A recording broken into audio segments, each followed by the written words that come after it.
What's up everyone, and welcome back to another video. This video we're going to be reviewing Wrestlemania 38 nights 1 and 2.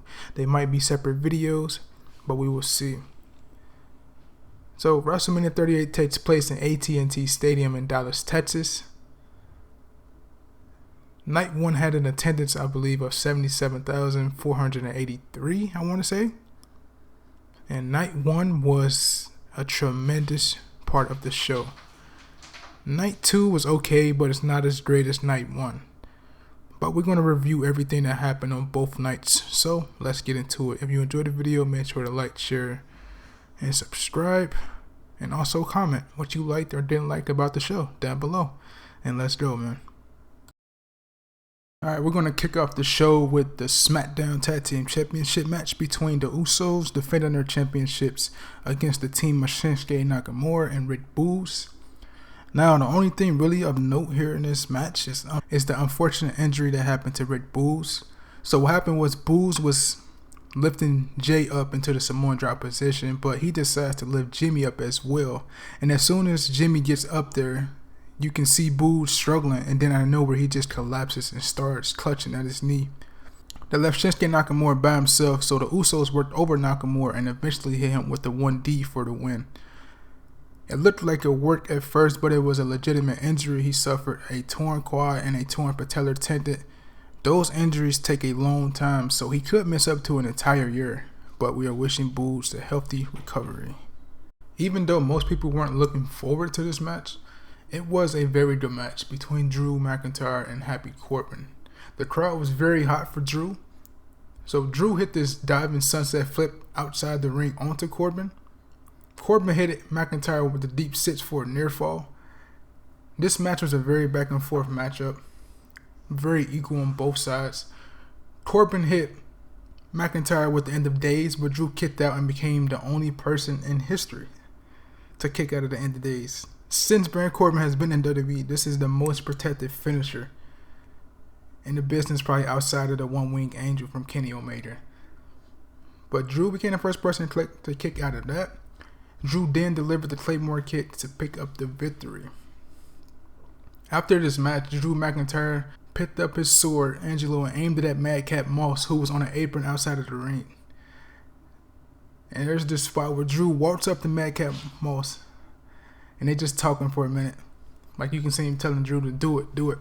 So Drew swung the sword downwards towards Moss, and Moss got out of the way just in the nick of time, and Drew ended up cutting both of the top ropes. Now, given the results that we know coming out of WrestleMania, Drew is going to have to play a valuable part in what comes up next concerning the world title picture.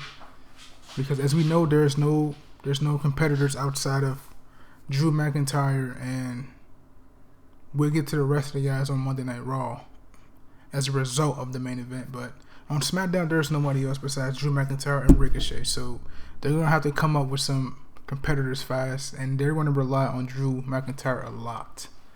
So it was good that he got this victory and this feud, and now he can focus on the World Championship and Roman Reigns or Brock Lesnar.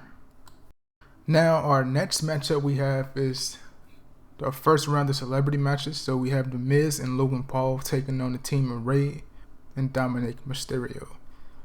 So real cool thing here, while the Mysterios are making their entrance, Dominic paid tribute to Eddie Guerrero with this American attire that resembled his attire that he had back in AAA when he was a part of the Gringos Locos back in the day, which was really cool. But as much as I can care less for this guy, I won't take away anything from his performance at WrestleMania. But Logan Paul was pretty good. He obviously put the work in while training, and it showed during this match. He delivered the Three Amigos to Rey Mysterio, which was surprising that Rey Mysterio allowed him to do that. And even though he did that, he also hit the Frog Splash while doing Eddie Guerrero's shimmy. So he did a lot of shit, or tributing Eddie Guerrero, if you want to call it that. But I'm surprised he got away with most of this stuff. But towards the finish of the match, Rey Mysterio and Dominic hit Logan Paul with a double 619, something they've been teasing all up to the build-up. And The Miz tagged himself in while all this was going down. He had a blind tag, and he delivered a Skull Crusher finale on Rey Mysterio to pick up the victory for him and Logan Paul. So The Miz and Logan Paul defeated the Mysterios, which was surprising to me. I didn't think they'd go that route, but they did. So after the match, as Miz and Logan Paul are posing towards the hard cam, you see the Miz's expressions change drastically, and he then turns and looks at Logan Paul and delivers a skull-crushing finale to him with a chorus of cheers from the crowd. I honestly think if they try to go the route of turning Logan Paul a babyface, I don't think it'll go over well, because I think the dude is a natural heel. Like, people just don't like him. People will cheer the Miz before they cheer him, so that would be better to think twice before making him a babyface in this feud with the Miz, because I don't think it will work. But we'll find out though, sooner rather than later. I'm sure of it. Now let's get to the match that I think is the best match on the entire show. Just my opinion. The match that I've been saying should have main evented night one from the start. From both women's matches. But with the circumstances being what they were, this was the perfect spot for this match to take place, and I wouldn't have changed a thing about it. But as I've been telling you guys, Bianca and Becky had the best build, and we're going to put on the best match between both women matches. And they went out there and they did that. Tore the house down. They both had spectacular entrances. Becky entered the arena in a white SUV, while Bianca came out with the Texas Thunder marching band playing a sample of her entrance theme as she made her way down the ramp. Both women looked great. Becky looked like Mila Jovovich from the Fifth Element movie, while Bianca had a marching band look themed to her attire, which was great. This was a very back and forth match between Becky and Bianca. At the beginning of the match, they recreated the moment from SummerSlam, where Becky pinned Bianca after hitting the manhandle slam, but this time Bianca kicked out. So Bianca goes for the KOD, but Becky Lynch quickly got out of that. So they almost got the fans like they did at SummerSlam. Becky goes for the disarmer, but Belair gets to the ropes. Man, this match was fantastic. It was at a point where these two were on a top turnbuckle, and Becky is going for a superplex, but Bianca fights back, and she legitimately picks up Becky up for a Samoan drop while on the top turnbuckles, and she just drops her down right, like ribs first, onto the ropes. Then Bianca delivered a 450 splash from the second rope, which was pretty good, if I might say so myself. And she got a near fall for that.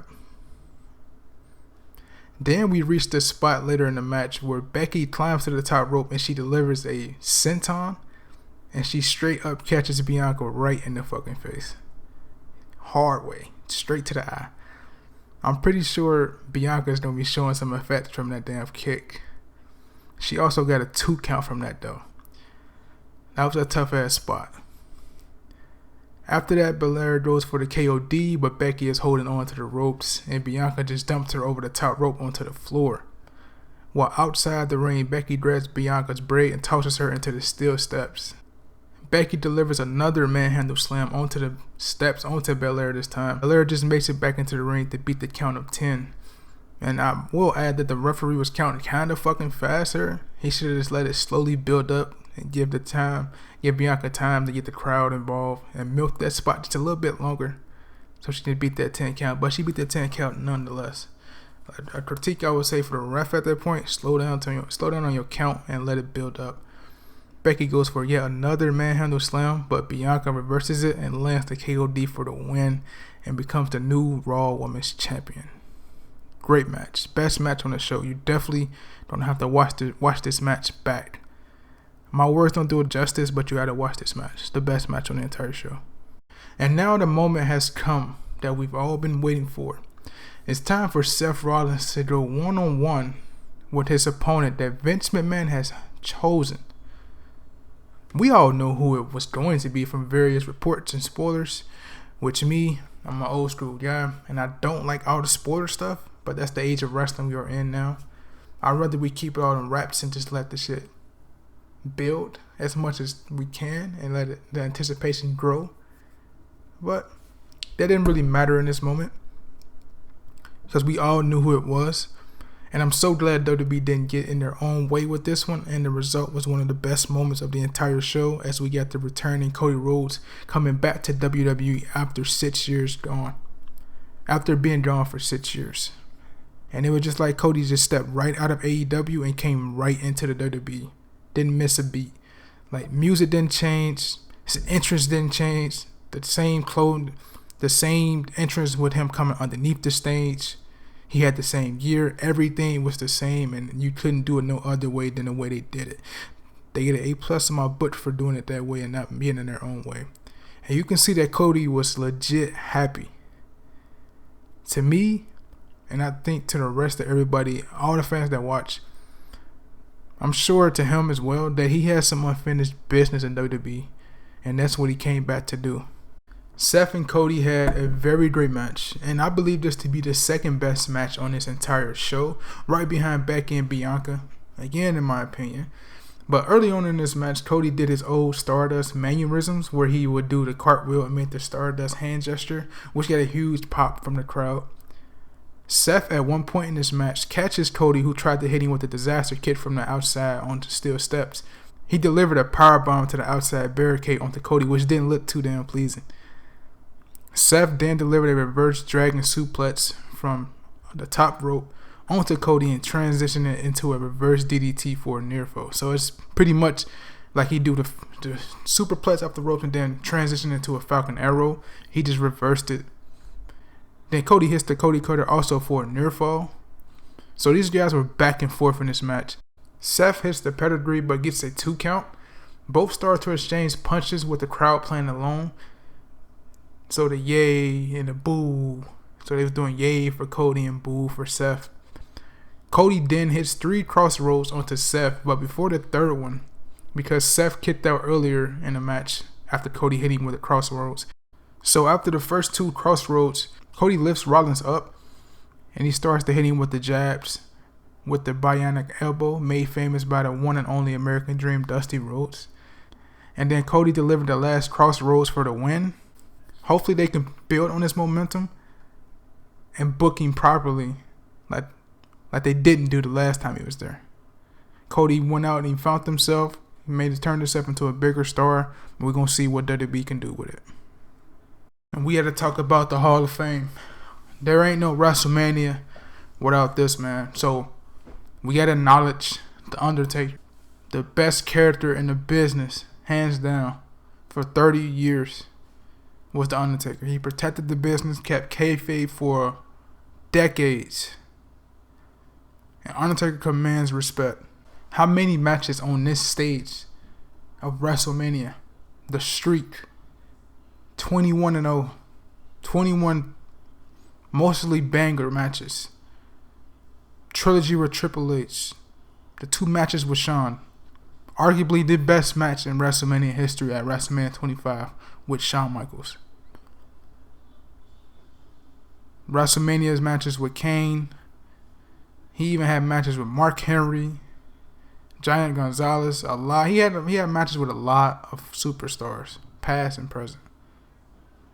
So if Undertaker ain't in your Hall of Fame, your Hall of Fame ain't legitimate. Period.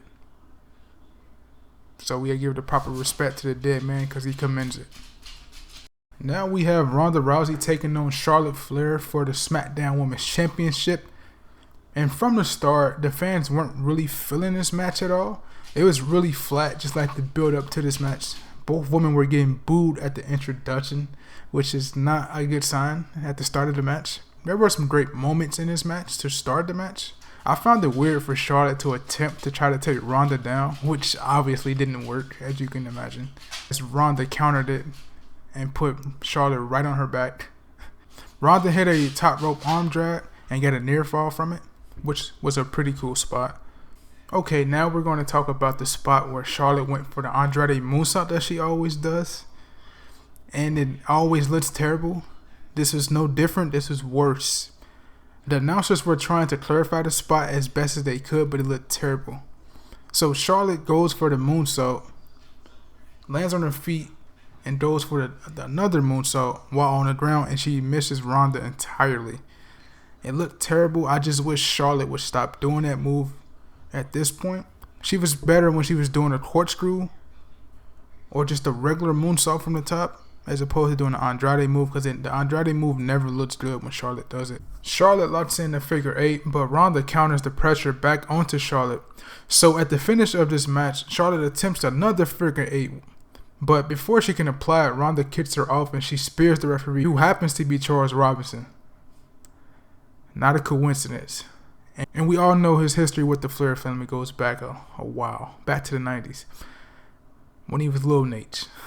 But as soon as Charlotte turns around, Ronda locks her into the armbar, and Charlotte taps instantly, but the ref is down from the spear he received from Charlotte. So Ronda goes to check on him, and as soon as she tries to get Robinson up to his feet, Charlotte kicks Ronda in the face to pick up the win and retain the title. Now for the main event of night 1, being a KO show with Kevin Owens and Stone Cold Steve Austin. And man, this was great, man. Stone Cold threw all of Kevin Owens' props out of the ring while he made his entrance, but Kevin interrupted him and told Austin to have a seat and not act like these native Texans. And he told Austin that he wanted to have a conversation with him. Austin then cut him off and asked him why did he bring him all the way down to Dallas just to have a conversation. But KO told him that he tricked him. He actually called Austin out here to have a match. A no-holds-barred match. Austin pondered for a minute, and then he said, bring a ref down to the ring. And what proceeded to happen was yet another great and fun match for the night. And I think this was the third best match in the whole entire show. Austin definitely started out the match slow, which is a given since he hasn't had a match in 19 years. But he started to pick up steam as he got himself a certain couple of cold beverages during this match. Kevin Owens would get the advantage on Austin outside the ring. He went to set up a table outside the ring as he went to throw Austin through the table. Austin reversed it and threw Owens into the table. They brought into the crowd with Kevin Owens delivering a suplex to Austin. They would then go back toward the barricade where Austin threw Owens onto the announce table. They fought up on the stage where Austin hit a suplex to Owens on the top of the stage by the Wrestlemania logo. Once they got back into the ring, Owens would hit Austin with a stunner but only got a near fall. So for the finish, Kevin Owens got a chair and he went to hit Austin, but Austin ducked. And Owens hit the rope, ricocheted, and hit Owens right in the face, which allowed Austin to hit the stunner for the win. And that will wrap up this portion of the video. Thank you for tuning in. This has been WrestleMania 38 Night 1, a fantastic portion of the show. Come back with WrestleMania 38 Night 2, and we will come full circle with this thing. So if you enjoyed the video, make sure to like, share, and subscribe. Comment down below, and I will see you guys in the next one, man. I'm out.